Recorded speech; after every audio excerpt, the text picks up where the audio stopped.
Wheel hop off the line hinders drag strip starts, but once underway, the RX-7 is explosively fast. The transition from primary to secondary turbo operation is hardly noticeable. Handling is extremely responsive, and with 0.94 G of lateral grip and only slight body roll, the RX-7 is second only to the Viper in its race car-like feel. Stopping is equally impressive, with 11.6-inch rotors front and rear, although this ABS-assisted sports car doesn't quite achieve the braking brilliance of the NSX or Porsche.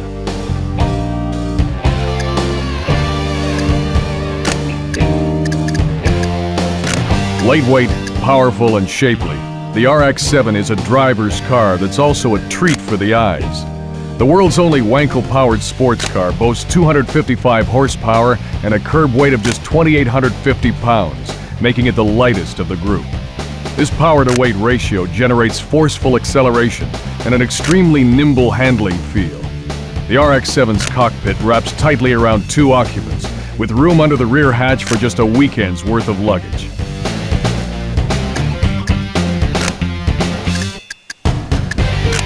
Mazda's introduction of the RX-7 in 1978 was thought by many to be the most significant new sports car since the Datsun 240Z. It was a high-quality, affordable sports car with good performance, reasonable fuel economy, exciting styling, and for a 2-seater, generous interior room. It was also the only sports car sold in the North American market powered by a rotary engine. The RX-7's twin-rotor Wankel engine has remained essentially unchanged over the years, except for increases in power and the addition of turbochargers. The 1986 through 1992 cars received semi-trailing arm independent rear suspension and a body style criticized for looking too similar to a Porsche 944. However, a radical redesign was delivered by Mazda in 1993 with an entirely new chassis, with the emphasis placed on lightweight and agile handling. Perhaps one of the most attractive cars on the road today, the new RX-7 is considered by many to be an affordable exotic, without the penalties of temperament and price associated with other such cars.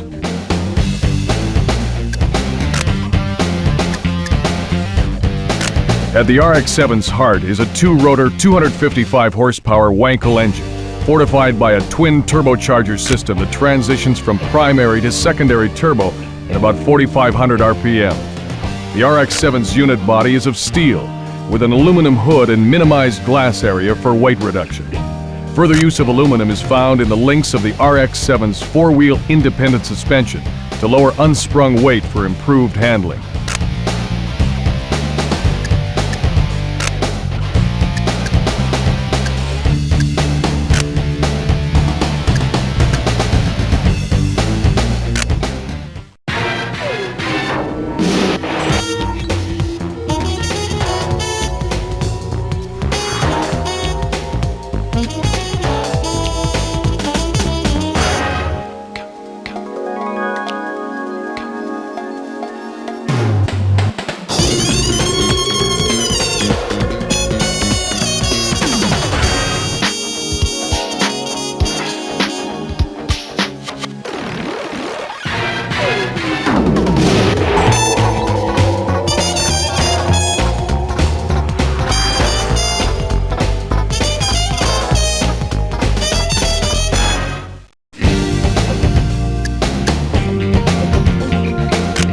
While it may not be the most powerful exotic, the NSX's trim 3,000-pound curb weight makes the most of the power it has got, with 0 to 60 runs of less than 6 seconds as proof.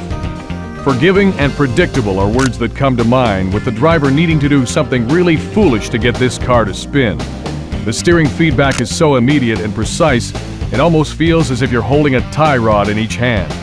Powerful anti-lock brakes give the NSX the most stopping power of the bunch.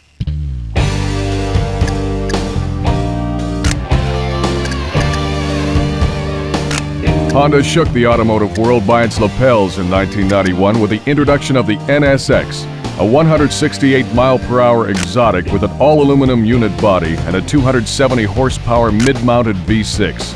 Not only was it quick, agile, and forgiving to the inexperienced driver, the NSX established a new level of refinement for exotic cars.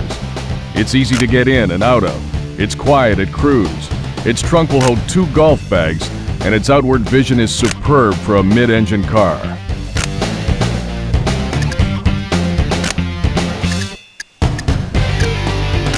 Honda, already famous as the world's biggest and most successful motorcycle manufacturer, displayed its first road car at the 1962 Tokyo Auto Show, a small roadster with an air-cooled 4-cylinder engine. At about the same time, Honda's Formula One effort was hitting full stride. It peaked when Richie Ginther drove the shrieking V12 Honda Formula One car to victory in the 1965 Mexican Grand Prix. This was just a taste of things to come, as Honda's competition record in Formula One during the late 80s was unmatched. Their technical leadership in the design of both V10 and V12 engines earned them numerous victories and a reputation for building some of the most advanced racing machinery to date. It was a logical next step to enter the exotic car market by playing off its strong reputation in Formula One. In preparing to build the NSX, Honda constructed one of the most technologically advanced manufacturing facilities in the world in Tochigi, Japan. In 1991, this plant started building the NSX, the world's first series-produced sports car with an all-aluminum frame and body.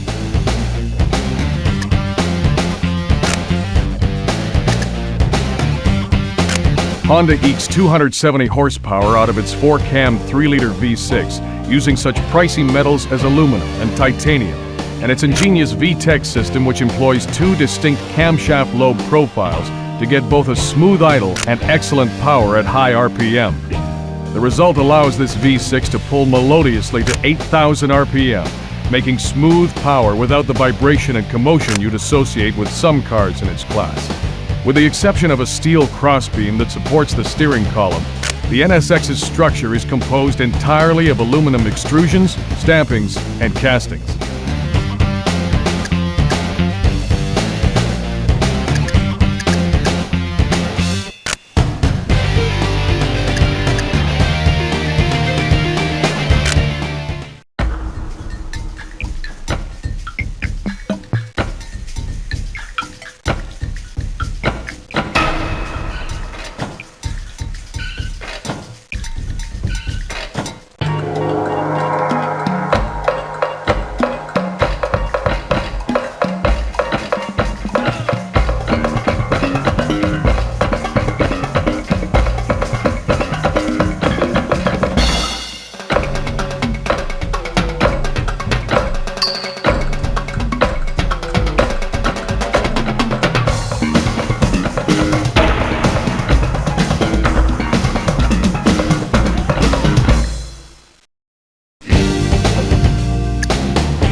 Defeat the standard traction control, and the Supra will take you to 60 miles per hour in a torrid 5 seconds flat, helped by a slick shifting 6-speed with throws as short as a Formula 4's. Tremendous grip and extremely predictable handling manners make it easy to extract the most from this chassis, putting it near the top of the group for overall handling and control.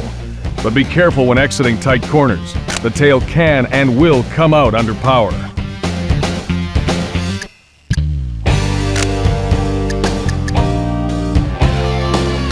From its enormous front air intakes to the clusters of tiny taillights under a towering F40 style wing, Toyota's Supra is a powerful styling statement. It also has muscle beneath its hood to match those looks. A 3-liter twin-turbo inline-6 engine makes 320 horsepower, which ties it with the Mitsubishi 3000 GT VR4 for the most powerful Japanese production sports car made. The Supra's chassis employs no special gimmicks, just the basics for world-class handling.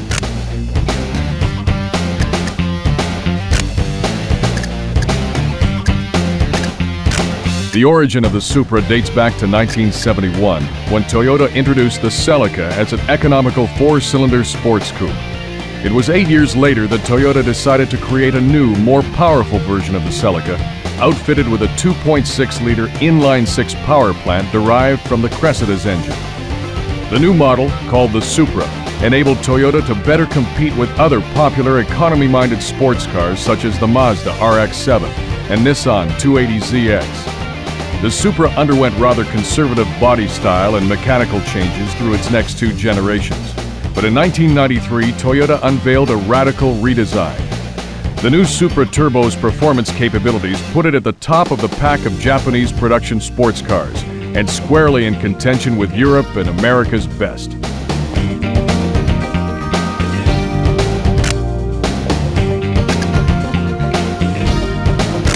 Like all the Supras before it, this version uses an inline-six with a cast-iron block and aluminum head.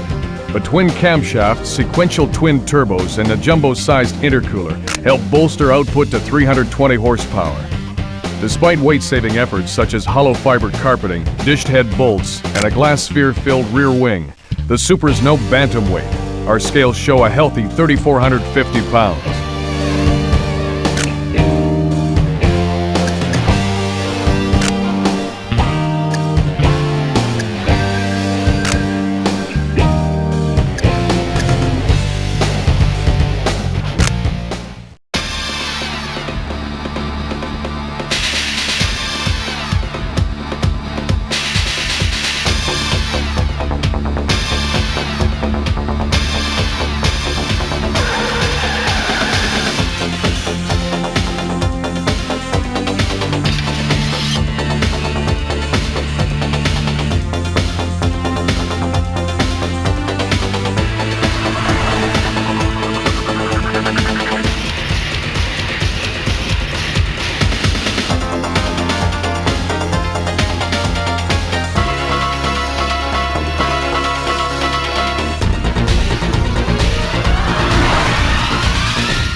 With 59% of its 3,065 pounds borne by the rear wheels, the 911's tail can still be made to step out by lifting off the throttle or braking under considerable side loading.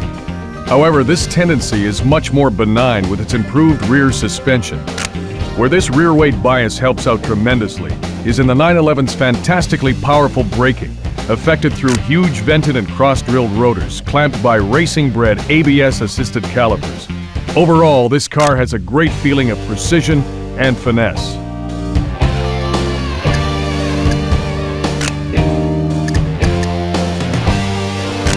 Few designs have been as long-lived as the Porsche 911, or as successfully updated. Its instantly recognizable silhouette has been around for more than 30 years, but with each revision, this rear-engined, air-cooled, flat-six-powered sports car from Zuffenhausen has been made to corner more aggressively, accelerate harder, stop shorter, and through detail refinement, look better. To many of its followers, the 911 is considered to be the only real Porsche.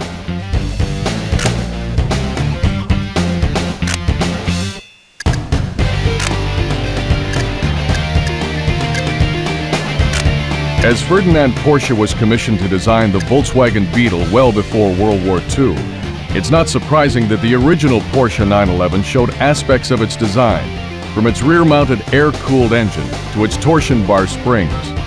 Making its production debut in 1964, the 911 had a 2-liter flat-six power plant that was essentially a scaled-down version of the 1962 Formula One flat-8 engine. It wasn't until almost a decade later that Porsche introduced its Carrera, an appellation that signified its most powerful model that originated from the grueling Mexican Carrera Panamericana road race. This model became the first Porsche road car whose rear tires were wider than the fronts, and which had a rear spoiler to increase downforce. Although the styling changes to the 911's shape over the years have been subtle, each mechanical revision has improved on its superb performance capabilities, preserving its status as one of the most prestigious sports cars of the last 3 decades.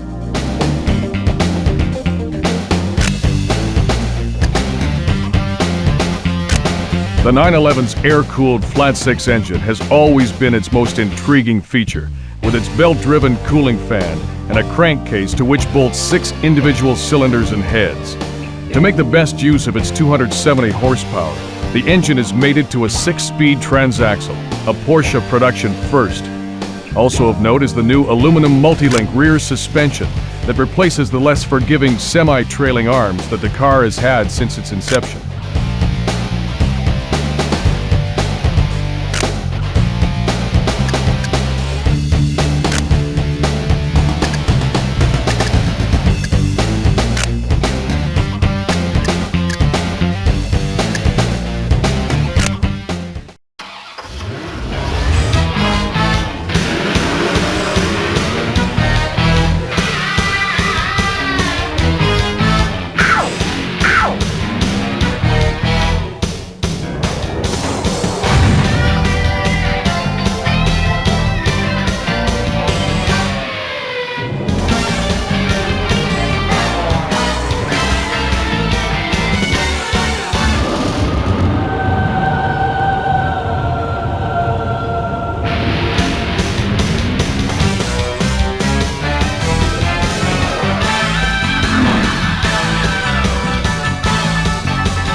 Carrying 200 pounds more than a standard Corvette and wearing wider tires, the ZR1 is a little less nimble, but more than makes up for this in sheer power and speed. The ZR1 attained an honest 178 miles per hour in our latest road and track top speed test, which places it a solid third in this group of sports cars.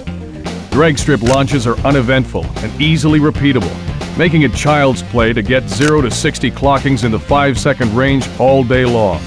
And the big V8's power band is so broad that you seldom have to worry about being in the wrong gear.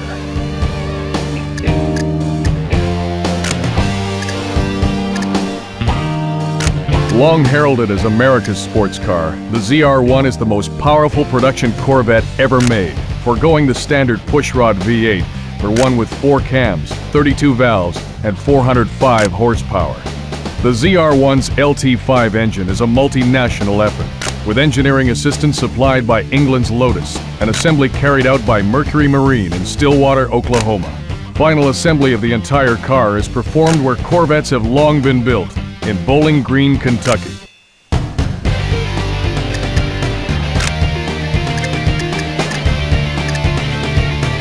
Chevrolet introduced the Corvette in 1953 as the all-American answer to the very popular British roadsters of that era. Named after a sleek and fast Canadian submarine chaser of World War II, the first Corvette was fitted with a fiberglass body and the Blue Flame pushrod inline-6 engine. Although the fiberglass body and front-engine rear-drive configuration have become integral components of the Corvette's design, the body shape, engine, and chassis have seen much change over the last 40 years.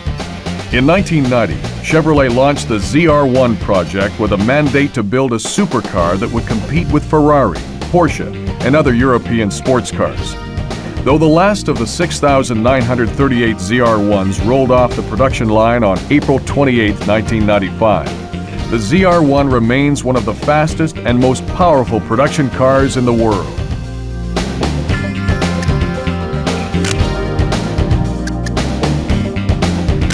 The Corvette's structure is unusual, with fiberglass panels that are bonded to a skeletal steel frame.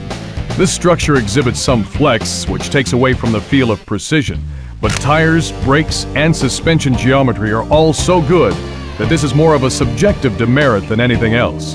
The ZR1's 6-speed transmission has an extremely tall top gear for relaxed cruising, and cockpit adjustable suspension damping makes those longer journeys more comfortable.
With its short wheelbase and an impressive 450 pound-feet of torque, the Viper can feel twitchy when exiting low-speed corners if you're not smooth on the throttle.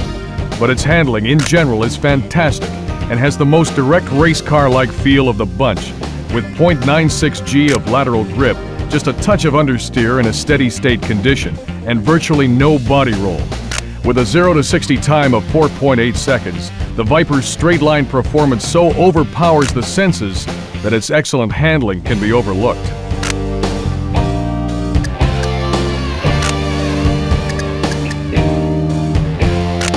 Whisked from car show sweetheart to production vehicle in just 3 years, the Viper has put Chrysler back on the supercar map in bold block lettering. The approach is brute force rather than finesse, as the Viper is really a car built around its engine, a thundering 400 horsepower 8-liter pushrod V10. Pampering its driver is not part of the equation. The Viper has side curtains instead of roll-up windows, a rudimentary fabric top, and just the basic controls and gauges.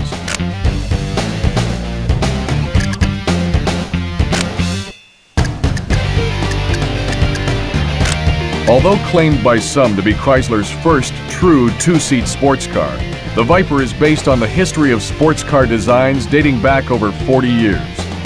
The first of these was the 1952 Chrysler Hemi-powered Cunningham C2R sports racer, which despite its limited production run, has been cited as the grandfather of the Viper. Perhaps the greatest inspiration came from the legendary Shelby Cobra of the 60s, whose success was based on a formula developed by its creator, Carroll Shelby. He took British-built AC roadsters and bolted in massive 289 and 427 cubic inch V8s. In 1991, only 2 years after starting development, Carroll Shelby drove the Viper as the official pace car of the Indy 500. 1 year later, the Viper was rolling off the production line and into the eager hands of enthusiasts.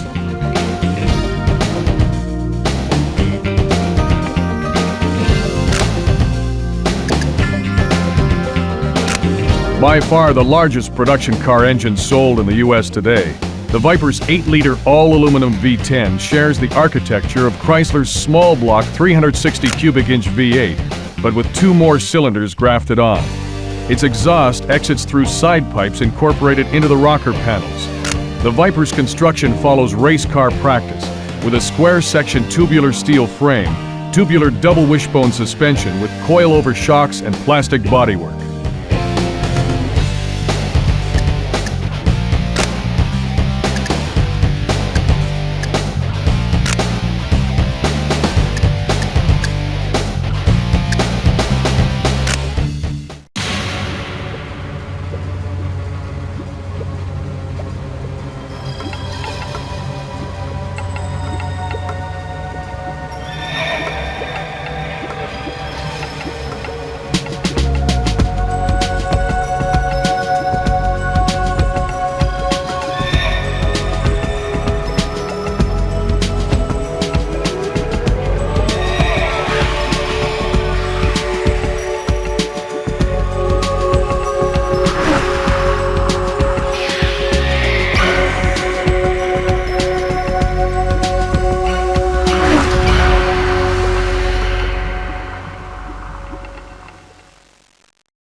Despite being 55 pounds heavier than its predecessor, the 512TR's additional 41 horsepower get it to 60 miles per hour, a whopping 1.5 seconds quicker. The difference through the standing quarter mile is even more impressive, 12.9 seconds versus 14.5, earning it top spot among this bunch of sports cars. Though its tail can be provoked into oversteer, the 512TR prefers gentle understeer and exhibits a docility that belies its rear-heavy weight distribution. The unassisted steering, though very precise, can be heavy in low-speed turns.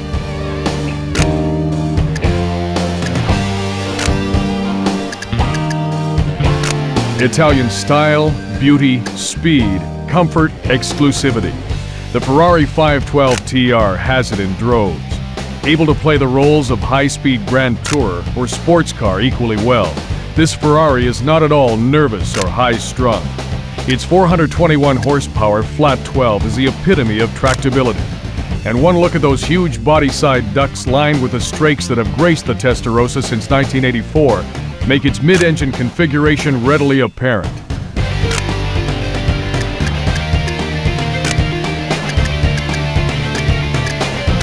Arguably the most victorious and longest-lasting competitor in automobile racing history, the Ferrari Marque owes its success to Enzo Ferrari, the Modenese-born son of a metal shop worker. Along with a small group of close colleagues and talented engineers, Enzo produced sports racing cars that were as beautiful as they were fast. Since the Marque's inception in 1947, a prancing black horse on a yellow background has been Ferrari's emblem. It was once the symbol of World War I flying ace Francesco Baracca. After he was shot down, his parents sent Ferrari a piece of the plane's fabric bearing the symbol, wishing for him to adopt it in recognition of his similar competitive spirit.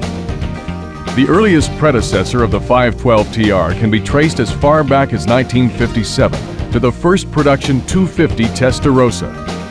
This 12-cylinder Ferrari had its cylinder heads painted fiery red, which led to the name Testarossa, or Redhead. The tradition continues to this day on the 512 TR.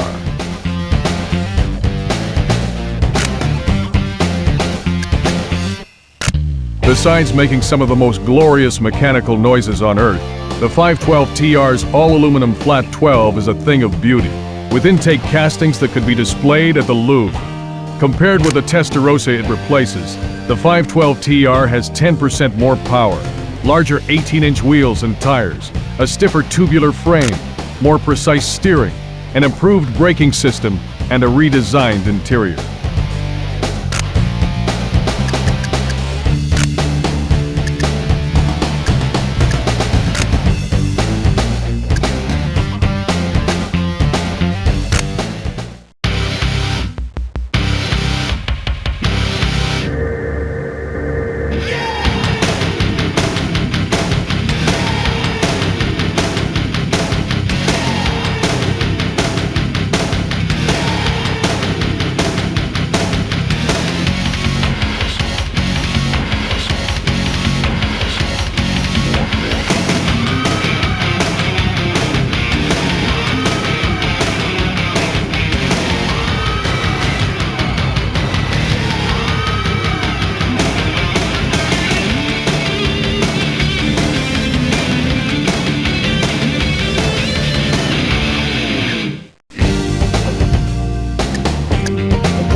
With its all-wheel drive system configured to drive the front wheels only when the rears start spinning, the Diablo VT retains its rear drive character, but with an extra margin of stability.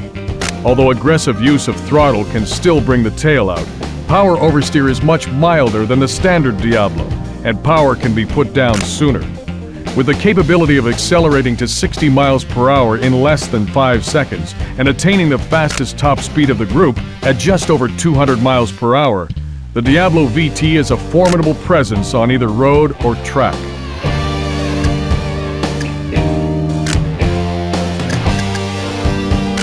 A direct descendant of the sharp-edged Countach that practically coined the term exotic, the Lamborghini Diablo retains the mid-mounted 4-cam V12, swing-up doors, and all the excitement of the original in a more rounded, smoothed-over form. Look closely and you'll see slightly larger engine air intakes and brake ducts that are the distinguishing marks of the VT, the all-wheel drive version of the Diablo. Never before has a Lamborghini put its power to the ground so efficiently.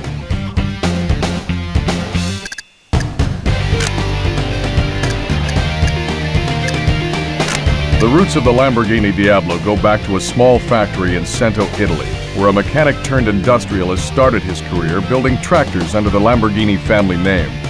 Ferruccio Lamborghini's passion for exotic cars eventually changed the focus of his mechanical and entrepreneurial energies. And in 1964, the first Lamborghini production car was brought to market. Called the 350 GT, its hood emblem depicted a charging bull, a reference to Ferruccio Lamborghini's astrological sign of Taurus. The Miura P400, a V12-powered sports car named after a Spanish breed of fighting bull, sent other manufacturers back to the drawing board with its mid-engine design. Although well-received and often cited as the most beautiful Lamborghini ever designed, the Miura was replaced by the Countach in the mid-70s. Despite a difficult gestation period, the Countach became one of the most highly revered and sought-after true exotics. It then evolved, with basic configuration intact, into the more modern-looking and aerodynamically efficient Diablo.